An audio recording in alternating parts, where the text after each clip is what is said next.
Caitlin Collins tried to repeatedly insult President Trump, and JD Vance was not having it. You guys gotta check this video out. And I want to get your take on what we saw happen last week, those immunity arguments before the Supreme Court, where Trump's team, his attorney, argued that a president could order the military to stage a coup and to have their political opponent assassinated and be immune from prosecution unless this theory that they were impeached and then convicted by the Senate. Do you share the view that presidents are basically above the law? Just watch Caitlin Collins gonna do her usual, where she asks a question, and right before you get to the answer, everybody's waiting to hear, she interrupts you. Just watch. It's textbook for her. Look, Caitlin, I think we have to be careful about imputing words into the president's attorneys that they didn't actually say. What the president's He attorney agreed said with is it. that what the president's attorney said, Caitlin, to be clear, is that there is a checks and balances system in our Constitution. Now, some things the president does, private acts, are liable to criminal penalties, but most of the things that the president does in their official duties, we have a system of impeachment. We have a system of checks and balances, the legislative branch that I'm a member of, the judicial branch. I did not read the president's attorneys as saying that the president could order a coup. The president's attorneys are saying that the constitutional checks and balances system would address that Okay, problem. but And let me I stop you think right that's an there. important distinction. But let me stop you right there because I listened to this. It's John Sauer, Trump's attorney. And when he was asked by one of the justices if the president could order the military to stage a coup and would it count as an official act, meaning he couldn't be prosecuted for it, he said it would depend on the circumstances. I mean, what circumstances warrant a president ordering the military to stage a coup? Guys, just watch. Her ego is just out of check. She's very, very unprofessional. JD Vance literally kicks her backside during this whole interview, but she refuses to take her loss. Let's keep going, guys. Like, just watch. Well, first of all, he did say it depends on the circumstances, so that opens up a whole lot of avenue for context there. But more importantly, Caitlin, he's just saying that would count as an official act. But there are a number. That's an official act in your view, too? But could I finish the answer to the question, Caitlin? An official act, there are a number of checks and balances in our system. There's the impeachment process. There's the budgeting authority that Congress has. There are a number of ways where Congress has a check and balance control over the President of the United States. All he's saying is that the criminal liability procedures that exist in this country don't cover the President's official acts. And by the way, how could anybody disagree with that, Caitlin? Should Barack Obama be prosecuted for killing an American citizen via a drone strike? There are a number of examples in American history where if you apply the standard, the lawfare standard of the Biden administration against Donald Trump, it would make the presidency impossible to actually execute the law. Yeah, so I know in the that's the name of argument taking down, in the name of taking down their political opponent, Caitlin, these guys are really pushing a legal theory that I think would destroy the presidency, whether a Democrat or Republican was in charge. Well, I don't think Jack Smith is running for office, but on what you're saying, you're basically saying that if the president orders the military to stage a coup, you believe the only remediation for that is that he can be impeached or that Congress can restrict the budget? Well, Caitlin, first of all, you're dealing with hypotheticals here that are completely outside the bounds of this particular situation. Donald Trump did not order a coup, despite the fact that a lot of media people say that he did on January the 6th. He encouraged people to protest peacefully. And of course, most people on January 6th did protest peacefully. What I'm saying is that you have to have some measure of liability for the official acts of presidency of the United States.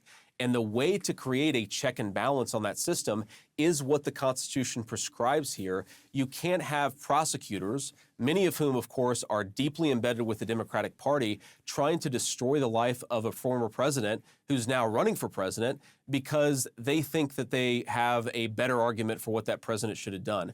You can have a political disagreement with Donald Trump, and that's totally reasonable. You shouldn't destroy the presidency in the process. And I think that's what a lot of the Biden administration Department of Justice is trying to do. But you essentially are agreeing that the presidents should not be able to be prosecuted. Let me ask you something else, because as I mentioned, there is an open question of who Donald Trump will pick to be his vice presidential candidate. We just heard him talking about Marco Rubio. You're hosting a fundraiser with him in your home state of Ohio later this month. I know you say that you two haven't discussed the vice presidency directly, but you said you'd certainly be open to it if he did offer it to you. Considering that, does it give you any pause whatsoever about taking that job when you see how he treated his last vice president? I'm not gonna lie to you guys. Anybody that's in school to be a journalist or whatever you have to do to become a journalist, show them this video. This is what poor journalism looks like. She holds an aggressive stance the whole entire interview. She asks nothing but gotcha questions. She just doesn't do her job right. She's not a journalist. She's an activist. Literally, they need to stop paying her because she has an inflated sense of self-importance. She has an inflated sense of self-importance. That's exactly what I think is wrong with Caitlin Collins. Once she learns how to deal with her ego, maybe she might be good at her job. Maybe she might do research so she can ask the right questions. That's just what I think, guys. She's abusive, man. She's abusive once they let her on live television.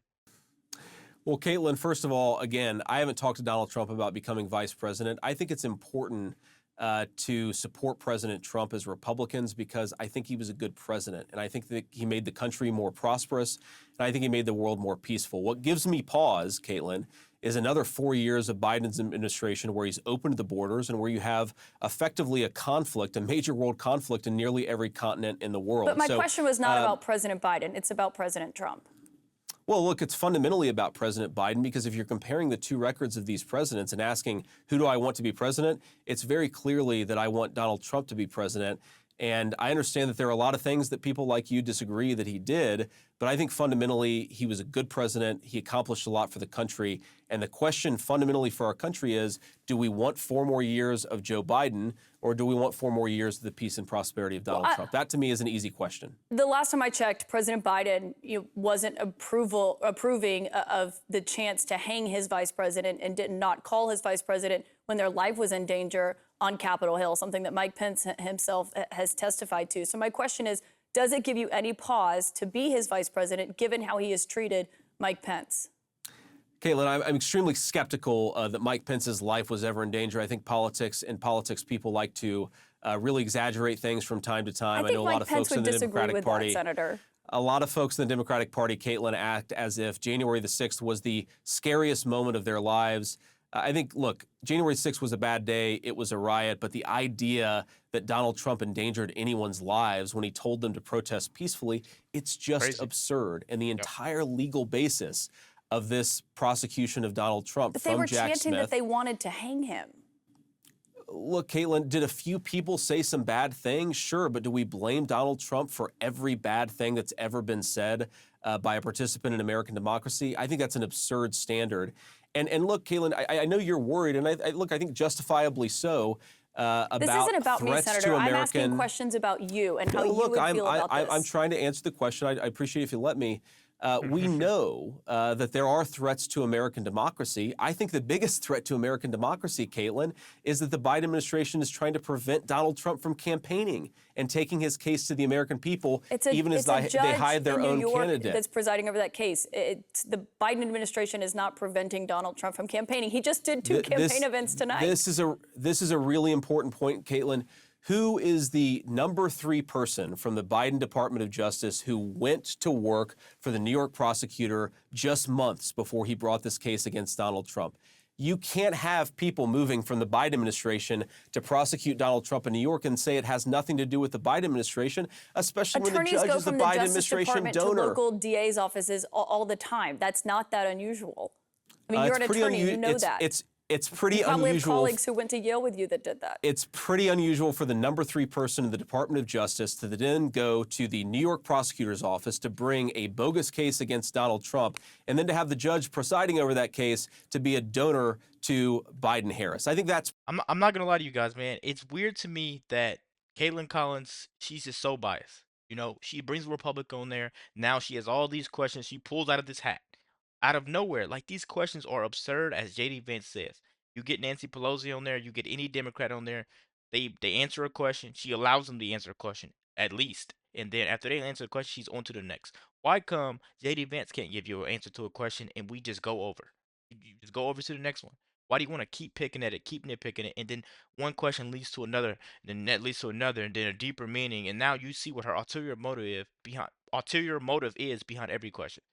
That's illegal to me, at the very least. Let me know what you guys think about this video. Be sure to like, comment, subscribe if you're new, and as always, let me know what you react to. We're out.